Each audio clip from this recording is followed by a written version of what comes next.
You want to know what's killing modern dating? It's not ghosting or the apps or even astrology, it's politics. If your platform says women should have fewer rights, women are going to have fewer dates with you. And right now, that's exactly what's happening. More than 60% of young men in America are single, almost double the rate for young women. At the same time, liberal women outnumber liberal men 2 to 1. So when a woman says she won't date someone who's anti-abortion or calls feminism toxic, it's not just a vibe check, it's a safety check. The data is bleak, bro.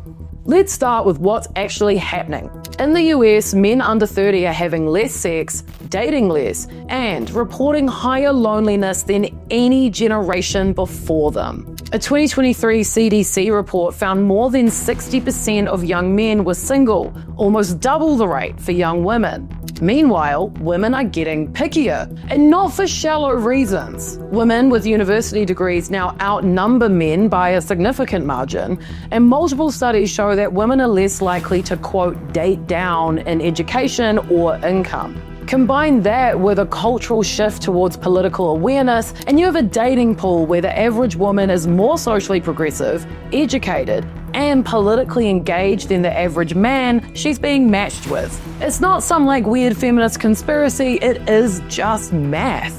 Pew's 2024 political typology report found that young liberal women overwhelmingly prioritize values like equality, reproductive rights, and empathy when describing ideal partners. Young conservative men, on the other hand, are far more likely to emphasize traditional roles, patriotism, and order. So what we're looking at here isn't just a light vibe clash, it's kind of philosophical incompatibility. How the right rebranded masculinity. Young men aren't just pulling away from women politically, they're literally being courted away. Influencers like Andrew Tate and Jordan Peterson and a whole new wave of manosphere creators have built entire brands around the idea that masculinity itself is under attack. Their pitch is, feminism made you weak, women made you irrelevant, and politics can make you powerful again. And it's working. A 2024 King's College London study found that 1 in 5 young men in the UK now view feminism unfavorably. Similar trends show up in the US, where conservative online movements package gender resentment into self-improvement content.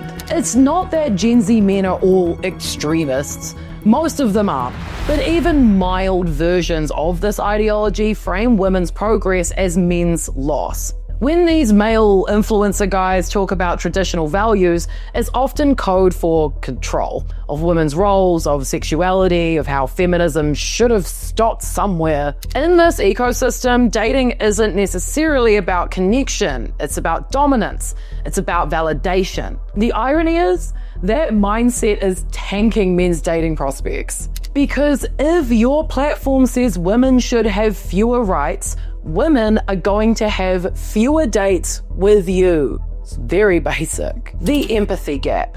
So, why is this happening? Psychologists call it the empathy gap.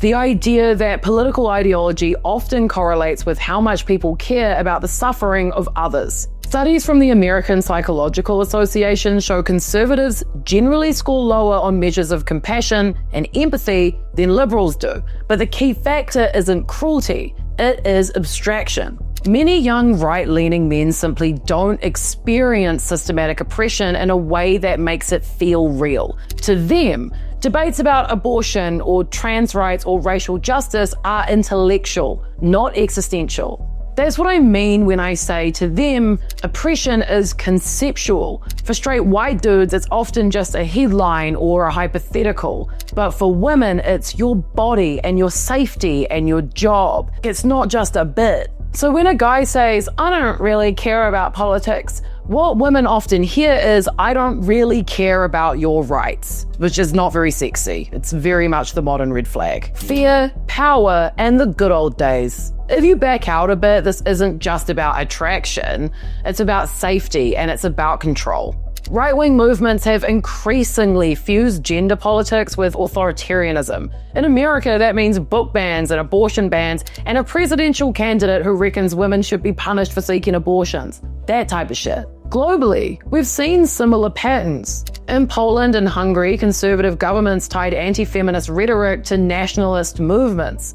In South Korea, where misogynistic online culture exploded, anti-feminist politics helped elect a conservative president in 2022, with nearly 60% of young men supporting him, while most women voted against. And the divide isn't just ideological, it's emotional.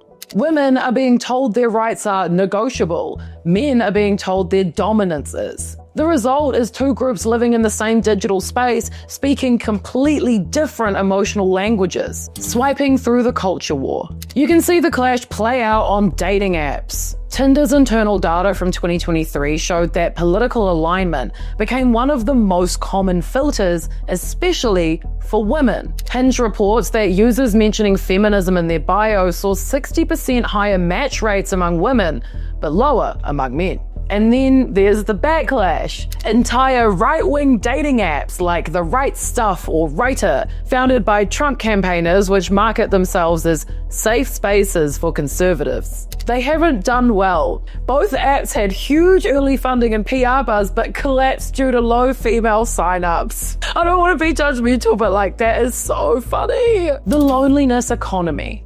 There is a deeper, much sadder layer to all this, which is male loneliness. I know a lot of people like to joke about it, but according to the Survey Center on American Life, the number of men reporting no close friends has tripled since 1990. The decline in romantic relationships overlaps almost perfectly with the rise of online echo chambers. Algorithms have made loneliness lucrative, feeding isolated men a steady diet of outrage, nihilism, and pseudo-philosophy. Patterson sells order, Tate sells control, and the pipeline sells belonging. But belonging built on resentment is brittle and creates men who are politically radicalized and emotionally malnourished. It makes me really sad to think about how lonely they are. Nobody's buying them flowers or anything. And it does really make me sad. I have a lot of compassion for that. But at the end of the day, as women increasingly value empathy and equality, these men are being left behind. And not because women hate them, but because women no longer want to fix them. This gendered political split isn't just bad for dating, it's also kind of bad for democracy. When half a generation sees feminism as a threat and the other half sees it as survival, political compromise just becomes impossible. What we're witnessing is a cultural resegregation, but not by race, this time by empathy. A world where politics, love, and gender collide in every conversation, from the dinner table to the dating app. Was it always like this? Back in the day, could you just be like, oh, you're a Republican, I'm a Democrat, but we love the same movies, and then date or not? I don't know. But like I said, if your platform says women should have fewer rights, women are going to have fewer dates with you. You made it to the end, which means you like this sort of stuff, which is great because I have heaps of this sort of stuff, and we make videos for you 5 days a week. I know we're so busy, we're so committed, we love our work ethic. Check out a video I did this week about why white women keep voting for Trump. That's crazy. Less about religion than you'd think though. That's the hot ticket. Bye!